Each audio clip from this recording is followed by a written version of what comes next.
Welcome to our channel. Today we how to transfer VPN settings from one router to another with ExpressVPN. Full guide step by step clearly. Begin by accessing the ExpressVPN website. Log into your account using your credentials. Navigate to the Setup ExpressVPN section. Select the option for router from the list of devices. Look for the configuration file specific to your router model. Download the configuration file to your computer. Next, take note of your current router settings to replicate them later. Disconnect the first router from power and connect your new router.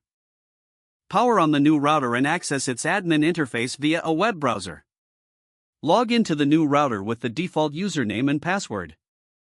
Find the section for VPN or VPN client settings in the admin panel. Upload the previously downloaded configuration file to this section.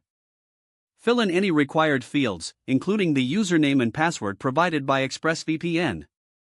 Make sure to enable the VPN service within the router settings. Save the changes and reboot the new router to apply the settings. Once rebooted, check the status to ensure the VPN connection is active. Verify the VPN is functioning by visiting a site that shows your IP address. If you encounter issues, revisit the configuration settings to ensure accuracy. Your VPN settings have now been successfully transferred to the new router.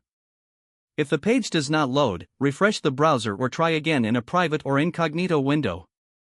Make sure you are using the correct email address, then retype it carefully to avoid small typos. If your password is not accepted, use the reset option and create a new strong password you can remember.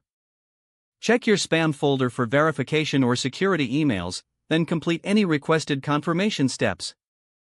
Enable two-factor authentication if available to improve account security and reduce unauthorized access risk. After signing in, review your profile details so your contact information and settings are accurate and current. If you see an error message, note it down and try again after restarting your device and internet connection. Log out when you finish, especially on shared devices, to keep your account and payment information secure. If the page does not load, refresh the browser or try again in a private or incognito window. Don't forget to like this video and subscribe to our channel for more step-by-step tech guides.